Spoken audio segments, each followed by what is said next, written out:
The history of computer, mobile and laptop games. Games सिर्फ एक time pass के लिए नहीं होता, ये एक इमोशन है भाई। लेकिन कभी सोचा है तुमने कि GTA, PUBG, call of duty जैसे गेम्स तक का सफ़र शुरू कैसे हुआ था पहले? तो चलो आज मैं तुम्हें ले चलता हूँ एक ऐसे जर्नी पे जहाँ तुम देखो कि कंप्यूटर, लैपटॉप और मोबाइल गेमिंग का फुल हिस्ट्री। और हाँ, ये बोरिंग नहीं है, फुल नॉस्टैल्जिक एंड थ्रिलिंग होने वाला है। The birth of computer games 1950 से 1970s के अंदर हुआ था। सबसे पहला कंप्यूटर गेम बना था 1958 में। नाम था उसका tennis for two. Screen gaming था बेसिकली, लेकिन कॉन्सेप्ट माइंड ब्लोइंग था तब के टाइम पे। ये बेस कोडिंग के ऊपर था। आज के टाइम पे बहुत ईजी है, बट तब के टाइम पे बहुत ही ज़्यादा एक हार्ड कॉन्सेप्ट था बेस कोडिंग। तो उसके ऊपर एक ब्लैक एंड वाइट गेम था, टेनिस फॉर टू। फिर 1970s में आया पोंग। ये एक आर्केड टेबल टेनिस गेम था जिसमें कॉइन होता है ना, जो कॉइन ढाल के गेम खेलना पड़ता था।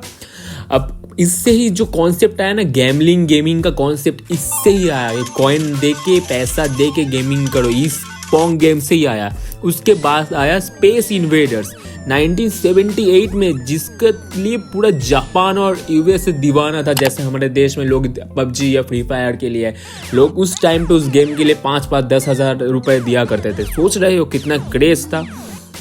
ये वो टाइम था ना जब कंप्यूटर या टीवी के सामने गेमिंग लोग इमेजिन भी नहीं कर पाते थे। फिर उसके बाद आया कंसोल एंड पीसी गेमिंग का राइज धीरे धीरे 1980s 1990s में स्टार्ट होने वाला।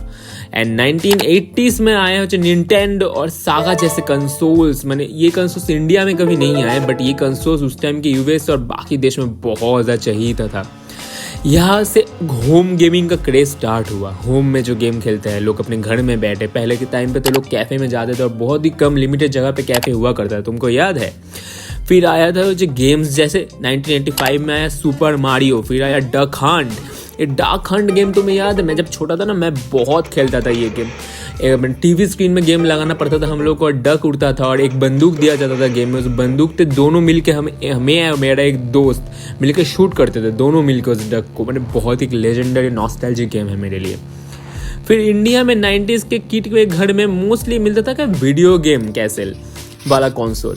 जो वीडियो गेम कैसेट वाला कंसोल होता है ना, जो हम कैसेट डालते थे टीवी के अंदर और उसमें से लिखा होता था गेम में 9999 गेम्स इन वन कंसोल लिखा होता था ना, वो जिसमें होता था सिर्फ 9 गेम, बट लिखा होता था 9999 गेम्स और 9 गेम्स ही बट रिपीट में लिखा होता था। 2D गेम्स होता था, 2D बंदूक चलाने का गेम, दौड़ने का गेम, 2D कार रेसिंग का गेम। याद है, बहुत खेला हूँ मैं टीवी में।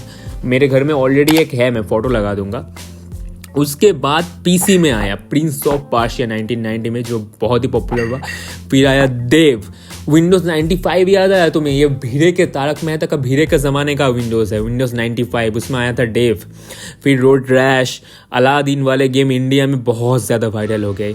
फिर आया golden era of PC game, late 90s and 2000 का अर्लीस में तुम बोल सकते हो। अब आया सीरियस गेमर्स का टाइम, जब इंडिया में कंप्यूटर कैफेज का केस स्टार्ट होने वाला था। मैंने इंडिया में, पता है ना तुम्हें, कंप्यूटर कैफे आता, तुम कंप्यूटर कैफे में शायद गेम खेले हो, सभी खेले हैं। फिर आया GTA वाइस सिटी, सबको पता है GTA वाइस सिटी। फिर आया काउंटर स्ट्राइक 1.6, लैन गेम खेलते थे लोग। मैं कैफ़े में जाकर 10-10 रुपये दे के घंटा वो गेम खेलता था भाई, 4-5 घंटा खेलता था, बहुत खेलता था वो गेम। काउंटर स्ट्राइक 5-5 लोग दोस्तों का ग्रुप बना के बहुत खेला हूँ मैं काउंटर स्ट्राइक, बहुत। फिर आया age of empires, call of duty, hitman 2, real strategy और एक्शन गेम का दौर यही से शुरू हुआ था धीरे धीरे। 2000 में आया था PlayStation 2, जिसमें God of war, taken, WWE SmackDown. अभी टेकन याद है तुम्हें? टेकन 5, टेकन 4 खेले हो कभी? टेकन नॉस्टैल्जिक गेम है। हम लोग जाते थे, कंसोल होता टेकन का बहुत बड़ा, कुछ लोगों के घर में रहता था, और पीसी में भी होता, बट पीसी वाले में तो मज़ा नहीं आता था। Taken was legendary. वो टेकन का कैरेक्टर था ना, जीन खजामा, वो जीन डेविल, वो रोबोट, मैंने बहुत लेजेंडरी गेम था टेकन। अगर तुमने खेले हो तुमको पता होगा। फिर आया इंडिया में PS2, एक्सबॉक्स लेने का ड्रीम होता था उस टाइम पे लोगों का। फिर मोबाइल गेमिंग का धमाका धीरे धीरे स्टार्ट हुआ 2005 में। इंडिया में तो तब था नहीं, स्मार्टफोन्स। इंडिया यूएस में 1990s में स्मार्टफोन आ गया है, इंडिया में आया 2014 में। तो 2005 में लोग ज़्यादातर नोकिया 1100 में खेलते थे, वो स्नेक वाला गेम, वो बाउंस बॉर्न वाला गेम, सुडोकू वाला गेम, जो स्नेक खाता था ना, फूड खा के बड़ा हो जाता था, वो गेम ज़्यादातर खेलता था।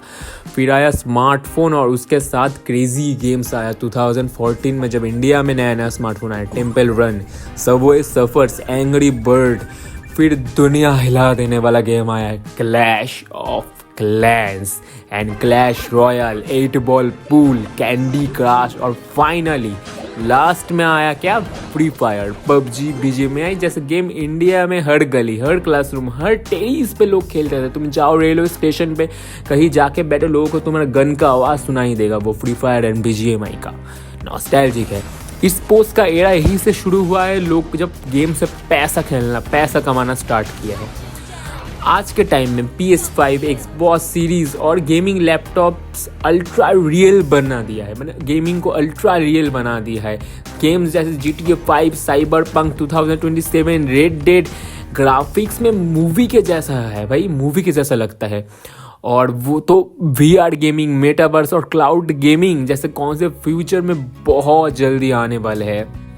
तो ये मोबाइल गेमिंग का कॉन्सेप्ट स्टार्ट कहाँ से हुआ? इस मोबाइल गेमिंग का कॉन्सेप्ट स्टार्ट ही हुआ जब 2007 में फुल टच स्क्रीन आईफोन पहली बार इस दुनिया में आया था। तुम लोग कहते हो कि सैमसंग आईफोन का डिस्प्ले बनाता है, बात सच है, बट मेन बात सुनो। 2005 में गूगल ने एक कंपनी खरीदा था एंड्रॉयड INC, जो कि उस टाइम का एंड्रॉयड था। एंड्रॉयड उस टाइम पे जो ब्लैकबेरी का UI होता है ना, वैसे के कीबोर्ड फ़ोन बनाता था। गूगल भी उसको ऐसे ही रेडी कर रहा था कि कीबोर्ड फ़ोन की तरह। बट उस टाइम का जो गूगल का CEO था एरिक, उसके साथ स्टीव जॉब्स का बहुत अच्छा दोस्ती था। वो स्टीव जॉब अपने एप्पल के पूरे एप्पल को कैसे बनाए, एवरीथिंग में एरिक को रखते थे। अब एरिक ने वो आइडिया जब देखा और अपने इंजीनियर्स को शेयर किया गूगल में जाके, तो गूगल के इंजीनियर्स रियली पैनिक में आ गए और पूरा एंड्रॉयड को रीडिज़ाइन किया उन्होंने। 2007 में पहली बार लॉन्च हुआ आईफोन, जनवरी में आईफोन लॉन्च हुआ पहली बार फुल टच स्क्रीन, एंड उसको कॉपी कर दिया 2008 में एंड गूगल ने एंड्रॉयड की वजह से, एंड्रॉयड को लेकर। जब ये बात पता चला ना स्टीव जॉब को, तो उन्होंने कहा था एक legendary dialogue, I trusted Eric and he stab me in the back, I will destroy Android, is a stolen product. ये बहुत एक लेजेंडरी लाइन है उनका। तो फिर उसके बाद तो गूगल के साथ आईफोन का बहुत, एप्पल का बहुत दुश्मनी हो गई। इसलिए आज तुम एप्पल के फ़ोन में देखोगे नहीं, जो पहले से गूगल या यूट्यूब इंस्टॉल आते हैं, तुम्हें वो ऐप स्टोर से इंस्टॉल करना पड़ता है फ़ोन खरीदने के बाद। तो अगर अब मैं बोलूँ कि फ्यूचर गेम के बारे में, तो फ्यूचर गेम अभी के टाइम पे है रोब्लॉक्स। माइनक्राफ्ट के बाद अगर कोई मोस्ट पॉपुलर या मोस्ट लेजेंडरी गेम होने वाला है, माइनक्राफ्ट पुराना होने गया है, तो वो है Roblox. Roblox one of the legendary है। रोब्लॉक्स अमेरिका में आज के टाइम में बहुत ज़्यादा पॉपुलर है। अमेरिका में जो पॉपुलर होता है वही इंडिया में आता है, ये सच बात है। रोब्लॉक्स एक बहुत ही लेजेंडरी गेम है। तो मैं रोब्लॉक्स ऑलरेडी खेलता हूँ, तुम चाहो तो मेरा वीडियो देख सकते हो रोब्लॉक्स का, वो ऑलरेडी स्क्रीन पे आ रहा है मेरा रोब्लॉक्स का वीडियो। एंड तुम ऑलरेडी बताना, मैं जो इतने गेम्स का नाम बताया, इनमें तुम कौन से गेम खेलते थे, मेरे को ज़रूर कॉमेंट में बताना। तो चलो भाई, मिलता है किसी दूसरे वीडियो पे, बाय।